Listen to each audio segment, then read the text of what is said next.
যে বাংলাদেশে মাহফিল কেন বাড়তেছে, যাত্রা থিয়েটার পালা গান কেন কমতেছে, তাদের ভিতরে আগুন জ্বলছে। আউল বাউল ফাউলদের দিন শেষ, কোরআনপন্থীদের বাংলাদেশ। প্রশ্ন আসে যে এত লাখ লাখ টাকা খরচ করে এ মাহফিল করার দরকার কি? দরকার কি তা তো বুঝবে যারা দরকার কি তাও বুঝে, ঠিক কিনা? কোরআনুল কারীম থেকে আল্লাহ যাকে খুশি, যে খুশি সে হেদায়েত দিতে পারে না যদি না আল্লাহ হেদায়েত না দেন, ঠিক কিনা?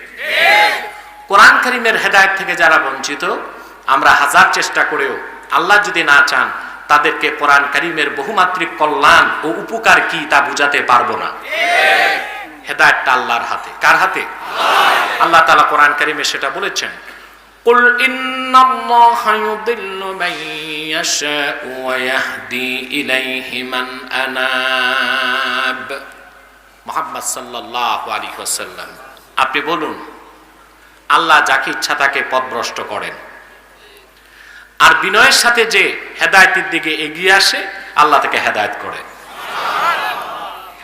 আমার আফসোস, রাসূল করিম সাল্লাল্লাহু আলাইহি ওয়াসাল্লামের নূরের জমানায় ১৫০০ বছর আগে আবু জেহেল, উতবা, শাইবা, মুগীরা, আবু লাহাব, আবুল বুখতারি, আবু সুফিয়ান, হেন্দা, উম্মে জামিল, এদের অনেকেই ইসলাম কবুল করে নাই। যাদের নাম বললাম এর মধ্যে পুরুষদের একজন মুসলমান হয়েছিল, সে হচ্ছে আবু সুফিয়ান, মহিলাদের মধ্যে হেন্দা। কথা বুঝতে পারছেন? কিন্তু এই লোকগুলো ইসলামকে কবুল না করলেও সারা রাত কাবার চত্বরে দাঁড়িয়ে থাকতো রাসূলুল্লাহ নূরের জবান থেকে কোরআন শুনে কলিজা ঠান্ডা করতে। ইসলামকে কবুল করে নাই কিন্তু কোরআন শুনতে তারা মজা পেত, পেত কিনা? আর আমার দেশে এমন কিছু মুসলিম নামধারী দেখতে পাই যারা ইসলামকে তো মানতেই চায় না, কোরআন শরীফও শুনতে চায় না। আমার দৃষ্টিতে ওরা আবু জেহেল, আবু লাহাবের চেয়ে নিকৃষ্ট, তাতে কোনো সন্দেহ নেই।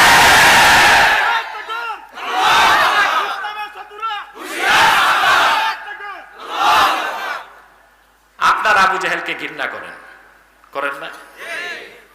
যে লোকটা এক ওয়াক্ত নামাজ পড়ে না, ৬ ওয়াক্ত মদ খায়, সেও কি তার না ছেলের নাম রাখবে আবু জেহেল?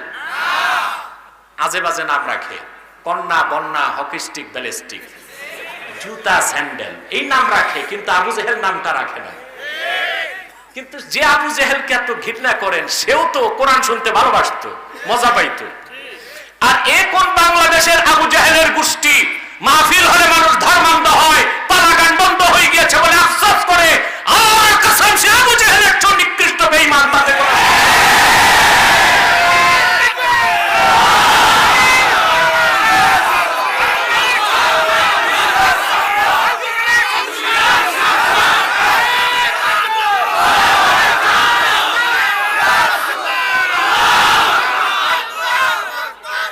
সমস্ত বিশ্বাসী সাল্লাল্লাহু আলাইহি ওয়াসাল্লাম, এ সমস্ত অবিশ্বাসী সংশয়বাদীদেরকে হুঁশিয়ার করে দিচ্ছি, বাংলাদেশে থাকতে হলে ইসলামকে মেনেই থাকতে হবে। ইসলামের সাথে চ্যালেঞ্জ করলে দেশ থেকেও বের হতে হয়, দল থেকেও বের হতে হয়।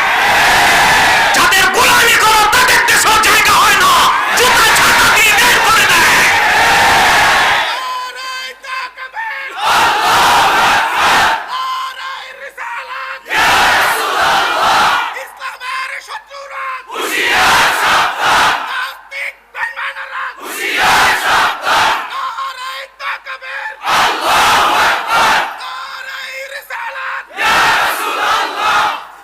বন্ধুগণ, বাংলাদেশ যতদিন থাকবে কোরআনের মাহফিলও চলবে। মাহফিল যত হবে রহমত বাড়বে, বরকত হবে, দেশে কল্যাণ আসবে, রহমতের চাদরে আল্লাহ দেশকে ঘেরাও রাখবেন।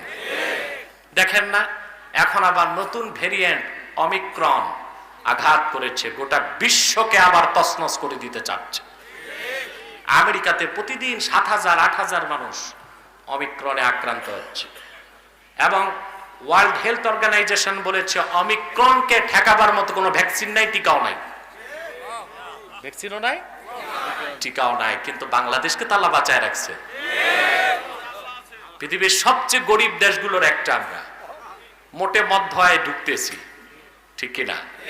এখনো এই করোনার ঢেউকে সামলাবার মতো টেকনোলজি, মেডিকেল সায়েন্স এবং ইনস্ট্রুমেন্ট আমাদের কাছে নেই।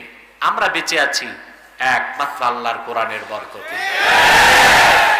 কারণ আরব বিশ্বকে বাদ দিলে পৃথিবীর কোথাও তো এত মাহফিল হয় না বাংলাদেশে যত মাহফিল হয়। এত মসজিদ কোথাও নাই বাংলাদেশে যত মসজিদ, এত মাদ্রাসা কোথাও নাই বাংলাদেশে যত মাদ্রাসা। সেজন্য আমি বলবো, করোনার ঢেউ আঘাত থেকে বারবার বাংলাদেশ বেঁচেছে, এটা কারো কৃতিত্ব নয়। বাংলাদেশে লক্ষ লক্ষ মসজিদে 5 ওয়াক্ত আযান হচ্ছে, মাদ্রাসায় কোরআনের তেলাওয়াত হচ্ছে, মাহফিলগুলোতে কোরআনের তাফসীর হচ্ছে বলেই আল্লাহ রাব্বুল আলামিন বাংলাদেশকে করোনার গজব থেকে রক্ষা করেছে। যত মাহফিল বাড়বে, মাদ্রাসা খুলবে, মসজিদে আযান হবে, বাংলাদেশ নিরাপদ থাকবে ইনশাআল্লাহ। আর পালাগান দিলে সার্কাস, আযাব আসে, গজব আসে। যুবকরা এখন কোরআন মুখী হয়ে যাচ্ছে আলহামদুলিল্লাহ। সেজন্য আমি বলে থাকি, আউল বাউল ফাউলদের দিন শেষ, কোরআনপন্থীদের বাংলাদেশ। মনে থাকবে? কোরআন কারীম, এই যে আপনারা আজকে এসেছেন, সুবহানাল্লাহ, ঈমান আছে যাদের, তারাই তো এসেছেন নাকি? মানুষ যখন কোরআন কারীমের সামনে বসে যায়, ঈমানটা বাড়তে থাকে। সুবহানাল্লাহ। ওলামায়ে কেরামের কাছে বসলে ঈমান বাড়ে। সহিহ বুখারীতে এসেছে, তারজমাতুল বাবে, মুআজ বিন জবাল রাদিয়াল্লাহু তাআলা আনহুর একটি বক্তব্য। ইমাম বুখারী তালিকান হাদিসটি এনেছেন।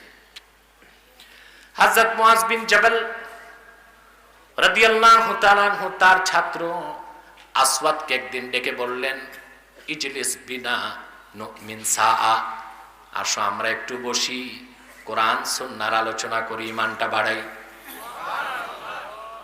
তার মানে হচ্ছে নেককার কোন আলেমে তাকির সামনে যদি কোন মানুষ বসে আর কিছু সময় যদি কোরআন হাদিসের কথা বলে এবং শোনে, আল্লাহ পাক উভয়ের ঈমানের নূরকে বাড়ায় দেন।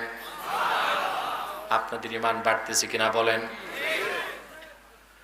তারপর আপনারা ব্যবসা, চাকরি, দোকানপাট, ঘর বাড়ি ছেড়ে ফিরে এসেছেন এই বরকতের মাহফিলে। এই যে ফিরলেন, এটা রুজু, এটা তওবা হয়ে গেছে। কি হয়ে গেছে? সুবহানাল্লাহ বলবেন না?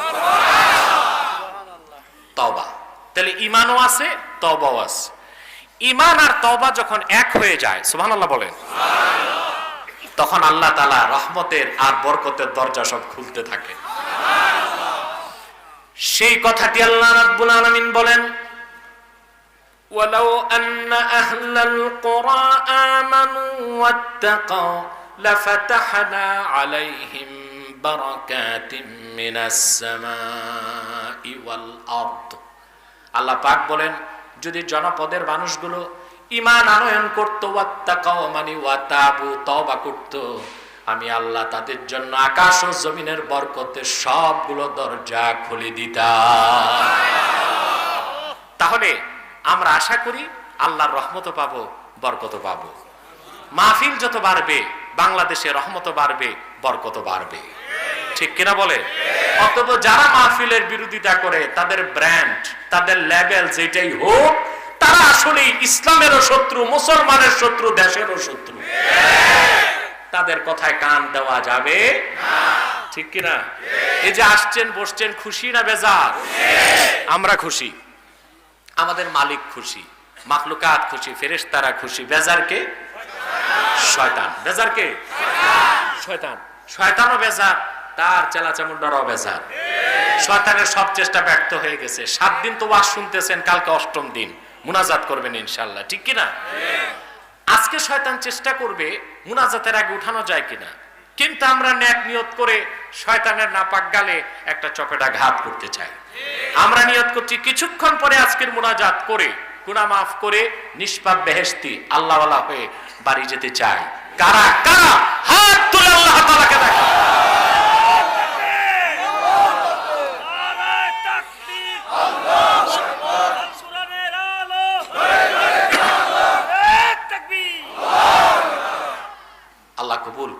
মঞ্জুর, বলুন আল্লাহুম্মা আমিন। সম্মানিত সুধী, আমি আর কাউকে বসতে বললাম না, কারণ বসার সুযোগ নাই, দাঁড়িয়ে থাকুন।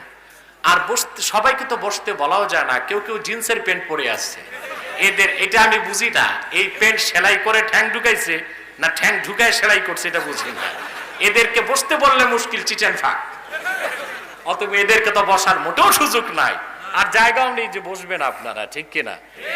আসুন আমরা মূল আলোচনায় প্রবেশ করছি।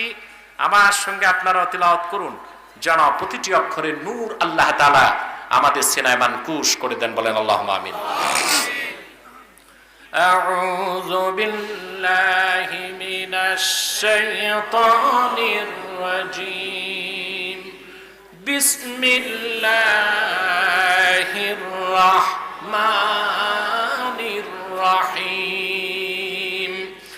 শাহিদাল্লাহু আন্নাহু লা ইলাহা ইল্লা হুয়া ওয়াল মালাইকাতু ওয়া উলুল ইলমি কাইমান বিল কিসত।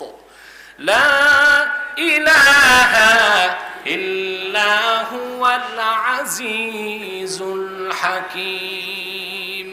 ইন্নাদ-দীনা ইনদাল্লাহিল ইসলাম। সাদাকাল্লাহুল আযীম।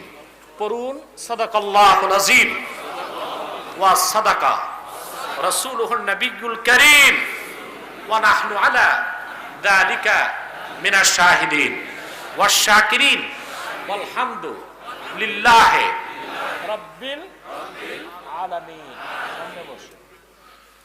এদিক মনে হয় কালকে প্রজেক্টর দিতে হবে আপনাকে, পিছনের লোকদের জন্য একটা প্রজেক্টর রাখা দরকার আছে। আজকে তো সুযোগ নাই, কালকে করে দিবেন। সম্মানিত সুধী, আল্লাহ রাব্বুল আলামিন সূরা আলে ইমরানে ইরশাদ করেছেন, শাহিদাল্লাহ, আল্লাহ সাক্ষ্য দেন,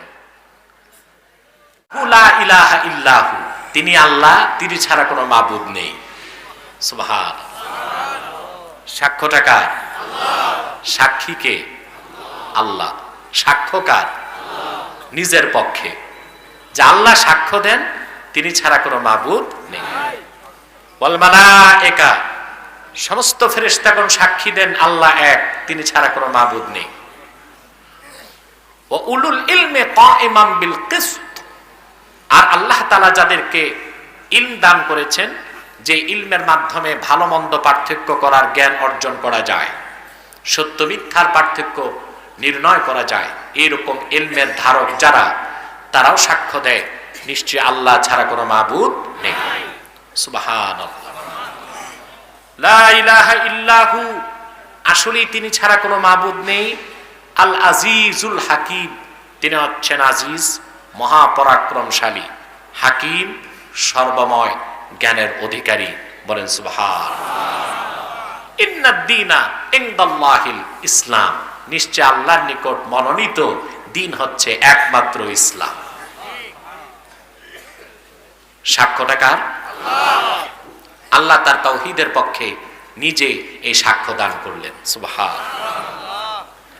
গোটা কোরআন শরীফে পূর্ববর্তী শতাধিক আসমানি কিতাবে এর চেয়ে বড় কোনো সাক্ষ্য ছিল না। সুবহানাল্লাহ। আপনারা মনে হয় আমার বাংলা কথা বুঝতেছেন না, আবার বলছি, গোটা কোরআন শরীফে এবং পূর্ববর্তী শতাধিক আসমানি কিতাবে এর চেয়ে আযম শাহাদা, বড় সাক্ষ্য আর একটাও নাই, ছিল না। সুবহানাল্লাহ। উমদাতুল কারি শারহু সহিহুল বুখারীতে বদরুদ্দিন আইনি রাহমাতুল্লাহ একটি হাদিস নকল করেছেন এই আয়াতের ফজিলতে ব্যাখ্যায়। মূলত তিনি তারজামাতুল বাবের আলোচনা করতে যে এই আয়াতকে উল্লেখ করেছেন এবং এই আয়াতের ব্যাখ্যাটিও উল্লেখ করেছেন। রাসূল করিম সাল্লাল্লাহু আলাইহি ওয়াসাল্লামের জামানায় শাম দেশ থেকে, সিরিয়া থেকে, শাম, দুইজন ইহুদি মদিনাতুল মুনাওয়ারাতে আসলো। মদিনাতুল নবী, মদিনাতুল মুনাওয়ারাতে এসেই তারা বুঝলো এই মদিনা শরীফ হচ্ছে মদিনাতুল নবী, আল্লাহর আখিরি নবী মুহাম্মদ সাল্লাল্লাহু আলাইহি ওয়াসাল্লামের শহর মদিনাতুল মুনাওয়ারা। কারণ তারা আল্লাহ রাসূল সাল্লাল্লাহু আলাইহি ওয়াসাল্লামের যে বর্ণনা, মদিনা মুনাওয়ারার যে বর্ণনা তাওরাতে পেয়েছিল হুবহু তারা মিল পেল। একটি কথা খুব ভালো করে মনে রাখবেন, ১৫০০ বছর আগে ইহুদিদের মধ্যে যারা আলেম ছিল তারা মনে প্রাণে বিশ্বাস করত মুহাম্মদ সাল্লাল্লাহু আলাইহি ওয়াসাল্লাম আল্লাহর শেষ নবী। আর একটু জোরে বলেন সুবহানাল্লাহ। কিন্তু ইহুদি জাতি এমন একটা অভিশপ্ত জাতি, ভাগ্য বিপন্ন জাতি, ঐতিহাসিক বেয়াদব জাতি, জেনেটিক গাদ্দার জাতি, যে আল্লাহ রসুলকে চিনার পরও অধিক সংখ্যক ইহুদি উম্মতে মুহাম্মদী হবার সৌভাগ্য পায়নি। কিন্তু ওরা মনে প্রাণে জাগতো মুহাম্মদ সাল্লাল্লাহু আলাইহি ওয়াসাল্লাম আল্লাহর রাসূল। সুবহানাল্লাহ। দৃষ্টান্ত দেখেন, বুখারী শরীফে এসেছে রাসূল করিম সাল্লাল্লাহু আলাইহি ওয়াসাল্লাম যখন খায়বার বিজয় করলেন, খায়বার যুদ্ধের কথা শুনেছেন না? মদিনাতুল মুনাওয়ারা থেকে ১৭০ কিলোমিটার দূরে খায়বার, সেখানে ছিল ইহুদিদের সবচেয়ে বড় ঘাঁটি। আমি খায়বার সফর করেছি। ১৫০০ বছর আগে ইহুদিরা পাথরে যে দুর্গ নির্মাণ করেছিল এটা আজও আছে, ঘুরে ফিরে দেখেছি। আল্লাহর হাবিব যখন খায়বার বিজয় করলেন, ইহুদি নেতারা নিহত হলো, মহিলারা বন্দী হলো, শিশুরা বন্দী হলো, সবাইকে রাসূল করিম সাল্লাল্লাহু আলাইহি ওয়াসাল্লাম ক্ষমা করে দিলেন। আমাদের একজন আম্মা জান ছিলেন হযরত সাফিয়া, কি নাম? বিনতু হুয়াই ইবনে আখতাব রাদিয়াল্লাহু তাআলা। আরে এখানে কথা বলছে, কি অবস্থা? তোমরা শ্রোতা না ইয়াজুজ মাজুজের প্রতিনিধি? একদম খামোশ, চুপচাপ। যে যত কষ্ট করে ওয়াজ শুনবা সে তত সওয়াব পাবা। প্রিয় সুধী, খেয়াল করতেছেন? হযরত সাফিয়া বিনতু হুয়াই বলেন, তিনি আল্লাহ রসুলের কাছে আবেদন পেশ করলেন যে আমি সাফিয়া কোনো সাধারণ ঘরের মেয়ে না, হযরত হারুন নবীর বংশধর। আমি অন্য কারো কাছে যেতে চাই না, আল্লাহ রসুল যদি আমাকে ওনার কদমে জায়গা দেন আমি সৌভাগ্যবান মনে করব। আল্লাহর হাবিব সাল্লাল্লাহু আলাইহি ওয়াসাল্লাম তার আবেদন মঞ্জুর করলেন, তিনি ঈমান আনলেন, আল্লাহ রসুল তাকে নিকাহ করলেন, তিনি উম্মতের আম্মা হবার সৌভাগ্য লাভ করলেন। রাসূল করিম সাল্লাল্লাহু আলাইহি ওয়াসাল্লামের কাছে আসার পর আল্লাহ রসুল দেখলেন হযরত সাফিয়ার গালে 5 আঙ্গুলের দাগ। আল্লাহর হাবিব বললেন, সাফিয়া, এত জোরে তোমারে কে মারছে? এত জোরে মারলো কে তোমাকে? 5টি আঙ্গুলের দাগ বসে আছে। হযরত সাফিয়া রাদিয়াল্লাহু তাআলা আনহা বললেন, ইয়া রাসূলুল্লাহ, ইয়া হাবিবাল্লাহ, আজকে সকালবেলা আপনি খায়বার দুর্গ জয় করেছেন, রাতে আমি ঘুমাইছিলাম, স্বপ্নে দেখি আকাশের পূর্ণিমার চাঁদ আমার ডান কোলে চলে এসেছে। সকালে যখন যুদ্ধের আগে আমি আমার পূর্বের স্বামী ইহুদির কাছে, আমার স্বামীর কাছে স্বপ্নের কথাটা বললাম, সে সর্বশক্তি দিয়ে আমার গালে চপেটাঘাত করে বলল, বুঝতে পেরেছি অচিরেই তুমি মুহাম্মদ সাল্লাল্লাহু আলাইহি ওয়াসাল্লামের স্ত্রী হয়ে যাবা। স্বপ্নের ব্যাখ্যা বুঝছে, কিন্তু রাসূলুল্লাহর বিরুদ্ধে অস্ত্র ধারণ থেকে বিরত থাকে নাই, যুদ্ধ করলো, নিহত হয়ে গেছে। হযরত সাফিয়া এটা বর্ণনা করেছেন। তাহলে ইহুদিরা খুব ভালো করে চিনতো আল্লাহ রসুলকে, যে তিনি আল্লাহর আখিরি নবী, তিনি নবীগণের নবী। সুবহানাল্লাহ। কিন্তু ঈমান আনতে পারেনি। সহিহ বুখারী 2য় খণ্ডে আরেকটি হাদিস এসেছে। হযরত সাফিয়া বলেন, আল্লাহ রাসূল সাল্লাল্লাহু আলাইহি ওয়াসাল্লাম যখন হিজরত করে মক্কাতুল মুকাররমা থেকে মদিনাতুল মুনাওয়ারাতে আসলেন, আমার বাবা হুয়াই বিন আখতাব, সে ছিল গোটা আরবে ইহুদিদের সবচেয়ে বড় আলেম, বলা যায় ইহুদিদের আল্লামা। ইহুদিদের আমার চাচা হুয়াই বিন আখতাব বাবা আর আমার চাচা দুইজন গেলেন আল্লাহ রসুলের সাক্ষাতে। হযরত সাফিয়া বিনতু হুয়াই বলেন, মদিনা মুনাওয়ারা থেকে তারা যখন খায়বার ফিরে আসলো, আমি দেখলাম আমার বাবা এবং চাচা দুইজনের চেহারাটা কালো হয়ে গেছে। তারা কি যেন কানে কানে কথা বলে, আমাকে শুনতে দেয় না। আমি গভীর মনোযোগে কান পেতে শুনলাম, আমার চাচা আমার বাবাকে প্রশ্ন করছে, আহুয়া হুয়া। আমরা তাওরাত কিতাবে যার বর্ণনা পেয়েছি, যার সিফতের কথা আল্লাহ আলোচনা করেছেন, আমরা মুহাম্মদ সাল্লাল্লাহু আলাইহি ওয়াসাল্লামের সব গুণগান, মুহাম্মদ সাল্লাল্লাহু আলাইহি ওয়াসাল্লামের সিফতের কথা, ওনার সম্মান মর্যাদার কথা তাওরাতে পেয়েছি। মুহাম্মদ সাল্লাল্লাহু আলাইহি ওয়াসাল্লাম আল্লাহর আখিরি নবী। আমরা আজকে মদিনা মুনাওয়ারা থেকে ঘুরে আসলাম, তাওরাতের সব বর্ণনা মুহাম্মদ সাল্লাল্লাহু আলাইহি ওয়াসাল্লামের সঙ্গে যেহেতু মিলে গেছে, ইনি কি তিনি নাকি? আমার বাবা বললেন, আস্তে কথা বলো, কেউ না শুনে। মুসার মালিক আল্লাহর কসম, মুহাম্মদ সাল্লাল্লাহু আলাইহি ওয়াসাল্লাম তিনি আখিরি নবী যার কথা তাওরাতে এসেছে। আমার চাচা তখন জিজ্ঞেস করলো আমার বাবাকে, তাহলে আসো আমরা সবাই দলে বলে মুসলমান হয়ে যাই। হুয়াই বিন আখতাব বলল যে না, মুসলমান হওয়া যাবে না, কারণ মুহাম্মদ সাল্লাল্লাহু আলাইহি ওয়াসাল্লাম আখিরি নবী, তিনি আসবেন আখিরি নবী হিসেবে। আমাদের ধারণা ছিল বনি ইসরায়েল থেকে, কিন্তু তিনি তো আসলেন ইসমাইলের বংশে, অতএব আমরা মুসলমান হব না, আমরা বিরোধিতা করে যাব। বলেন নাউজুবিল্লাহ। এই জন্য বলেছি ইহুদিরা জেনেটিক বেয়াদব, ঐতিহাসিক গাদ্দার, ঠিক কিনা বলেন? এখন প্রশ্ন আসে না, মুসলমান হতে পারলো না কেন? রাসূল করিম সাল্লাল্লাহু আলাইহি ওয়াসাল্লামকে চিনার পরও মুসলমান হতে পারলো না কেন? প্রশ্ন আসে কিনা? আরে ভাই বলেন না, আসে কিনা? জবাবটা আল্লাহ দিয়ে দিয়েছেন।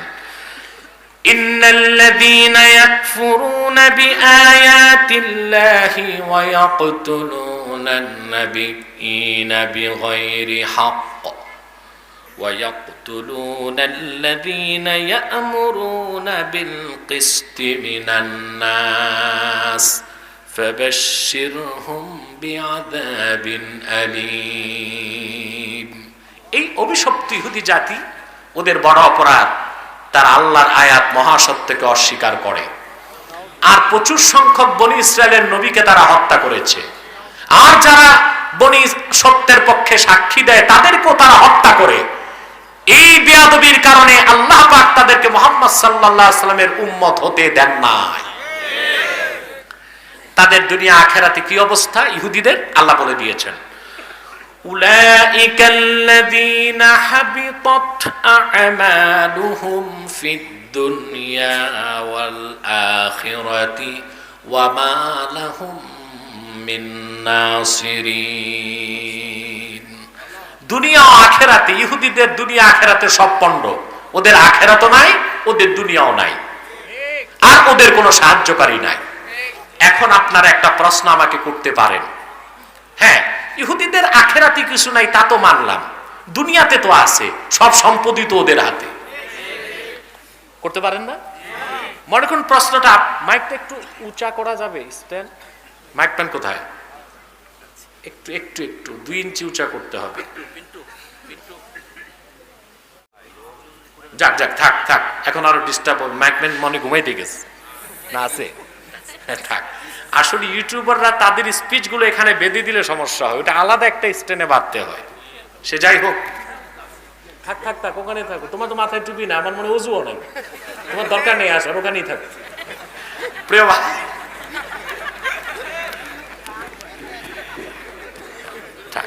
ঠিক করে নিচ্ছি। প্রিয় বন্ধুগণ, আমার রসিকতা একটু কষ্ট পেলেন নাকি? প্রিয় ভাই বন্ধুগণ, আপনারা বলতে পারেন, প্রশ্নটা আপনাদের নাও হতে পারে, বাংলাদেশে তো প্রচুর সংশয়বাদী আছে, নাস্তিক আছে, দেখেন তো এরা আমার সাথে বসে প্রায়,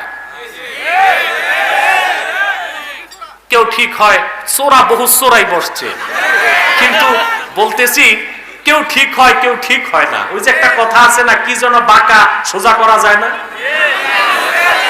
সেটা নাই বললাম আমি, আপনারাই বলেন। তো বলছিলাম যে সংশয়বাদীদের পক্ষ থেকে একটা প্রশ্ন আসতে পারে যে আল্লাহ তাআলা কোরআনে বললেন ইহুদিদের দুনিয়াও নাই আখিরাতও নাই, আখিরাত নাই তা তো বুঝি দুনিয়া নাই কেমনে বুঝবো? তারপরে আল্লাহ বলছেন ওমা লাহুম মিন নাসিরিন, ওদের সাহায্যকারী নাই, ওদের সাহায্যকারী তো দেখে আমেরিকা করতেছে, মুখে করতেছে, ব্যাপারটা কি? দেখেন ভাই, বিশেষজ্ঞদের মতে পৃথিবীর 78% ইকোনমি, অর্থনীতিকে কন্ট্রোল করে আমেরিকা। কে করে? আর আমেরিকার 80% অর্থনীতি কন্ট্রোল করে রকচাইল্ড ফ্যামিলি, এটা একটা ইহুদি পরিবার, রকচাইল্ড ফ্যামিলি, বুঝতে পারছেন? তারা 80% অর্থনীতি কন্ট্রোল করে। তাই বলে ইহুদিদের আসলে দুনিয়াতে কিছু নাই। কারণ চোর জনগণের সমস্ত সম্পদ চুরি করে, মিলিয়নার হোক আর বিলিয়নার হোক, ওরে তো ধনী বলা যায় না, চোরই বলতে হয়। সারা বিশ্বব্যাপী ইহুদিরা যে সম্পদ জমা করেছে এটা সুদের মাধ্যমে, গরিবকে শোষণ করে, মানুষকে ধোঁকা দিয়ে, প্রতারণার মাধ্যমে মানুষের সম্পদ চুরি করে ধনী হয়েছে। আমরা তাদেরকে ধনী বলে স্বীকৃতি দিতে পারি না। তা সবচেয়ে বড় প্রমাণ, ওদের যে দুনিয়াও নেই আখিরাতও নেই। দুনিয়া যে নাই বুঝেন, বিশ্ব মানচিত্রে তাদের একটা রাষ্ট্র নাই। বলবেন ইসরায়েল, এটা তো জারজ রাষ্ট্র, জবরদখল। এটা আমাদের জায়গায় ওরা জবরদস্তি করে বাড়ি বানাইছে। এটাকে আমরা তাদের রাষ্ট্র বলতে পারি? মনে করেন আপনার একটা বাড়ি আছে 1 বিঘা, কিন্তু এলাকার কিছু দুষ্ট মানুষ, কিছু আছে না বিকজ টাইপের মানুষ, হ্যাঁ, পিস্তল বাহিনী, এরকম একজন এসে আপনার বাড়ির সামনের 10% দখল করে ঘর একটা তুলছে। ঘরটা কি তার না আপনার? আপনার। সে কি জবরদখলকারী। ওর সাথে তো আপনি পারতেছেন না, কারণ ওর সব ওর পক্ষে, ওর কাছে পিস্তল বাহিনী আছে, এলাকার মাতব্বরা তার পক্ষে, ওর আবার দুলাভাই আছে। ওরে যদি অ্যারেস্ট করা হয়, টেলিফোন আসে, কারে ধরছো? অমুককে ধরছি। এই সে তো আমার শালার ঘরের শালা, তখন সে মাপ পেয়ে যায়। কোথাও আপনি বিচার পেলেন না, যুগের পর যুগ সে আপনার জায়গা দখল করে বাড়ি বানায় রাখলো। সেটা কি তার বাড়ি না আপনার বাড়ি? এই পৃথিবীর তাওয়াগুতি শক্তি 1917 সালের পরে ব্রিটেনের প্রত্যক্ষ মদতে, সহযোগিতায়, চক্রান্তে পশ্চিমারা চক্রান্তের মাধ্যমে ফিলিস্তিনি মুসলমানের বাপ দাদার ভিটে দখল করে ইসরায়েল নামক অবৈধ রাষ্ট্র গঠন করেছে। আমরা রাষ্ট্র বলে স্বীকৃতি দেই না, দিব না, দিব না।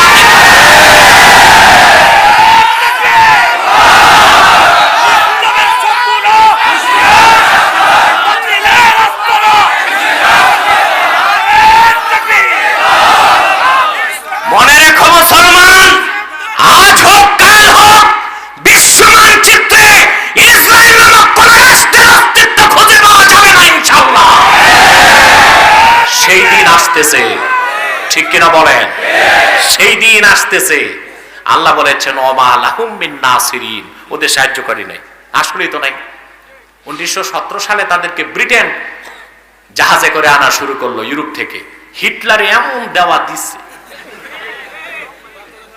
একটা দুইটা মারছে, প্রায় 70 লক্ষ ইহুদিকে সে একেবারে কি বলবো এটাকে ক্লিন সাফ করছে। মরার আগ দিয়ে হিটলার, অ্যাডলফ হিটলার তার পিএস কে বলেছিল, কিছু ইহুদি রেখে গেলাম, এগুলোরও মারতে পারতাম। কেন? আগামী প্রজন্ম আমার যারা গালি দিবে ওরা বুঝবে আমি কাদেরকে মারছি। হিটলার মুসলমান হয় না, এই জন্য আমি দোয়া করতে পারি না, নইলে প্রাণ ভরে ওর জন্য দোয়া করতাম। কারণ সে বিশ্ব মানবতার কল্যাণে অনেকটাই কাজ করে গেছে, এক অভিশপ্ত জাতির মেরুদণ্ড ভেঙে গেছে। ব্রিটেন তাতে সাহায্য করেছে। 1948 সালে তাদেরকে স্বাধীনতা দেওয়ার পর, দ্বিতীয় বিশ্বযুদ্ধের পর থেকে যুক্তরাষ্ট্র তাদেরকে সাহায্য করা শুরু করছে। প্রতি মাসে যুক্তরাষ্ট্র প্রতি বছর $4 বিলিয়ন তাদেরকে সহযোগিতা করে আসতেছে।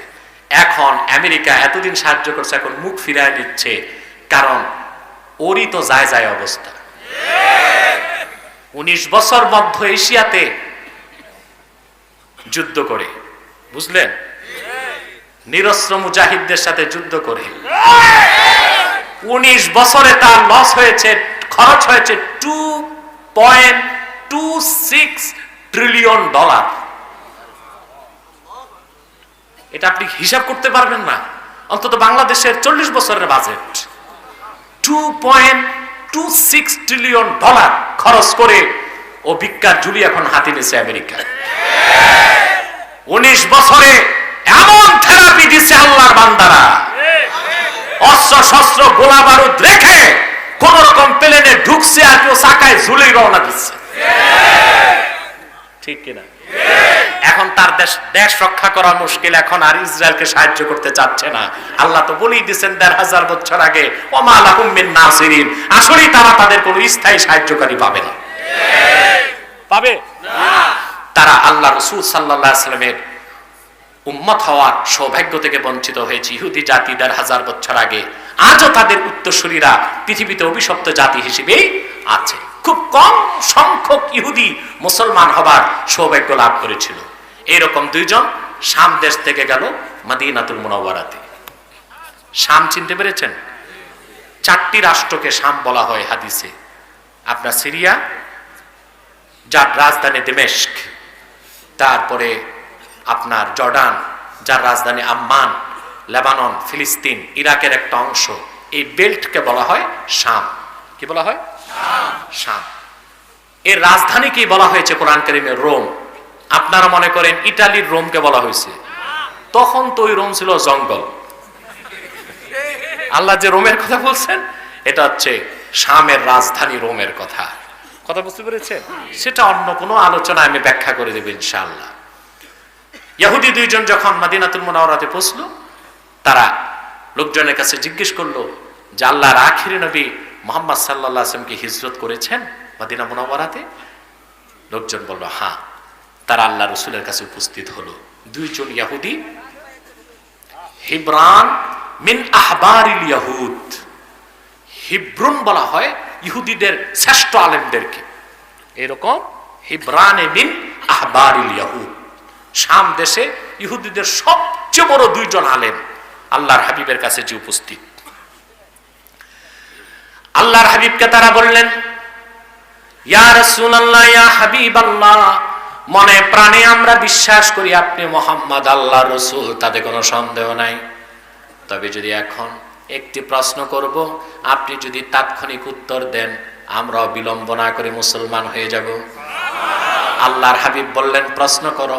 তারা প্রশ্ন করলেন, আইয়ু শাহাদাতিন আযমু ফি কিতাবিল্লাহ, আল্লাহর কিতাবে সবচেয়ে বড় সাক্ষ্য কোনটি? প্রশ্ন করতে দেরি, জিবরিল আসতে দেরি করলো না।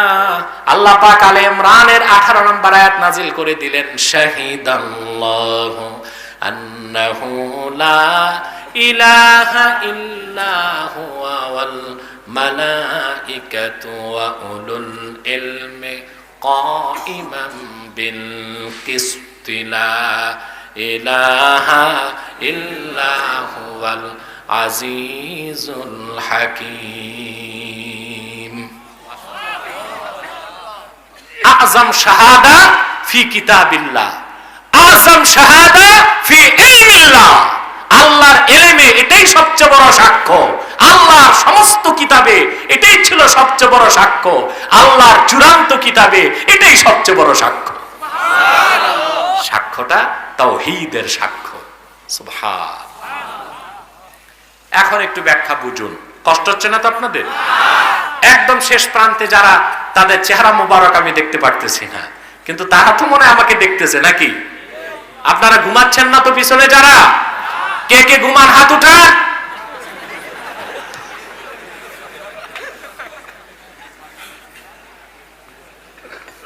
ঘুমাচ্ছে না, সব সজাগ হয়ে বসে আছে, আলহামদুলিল্লাহ।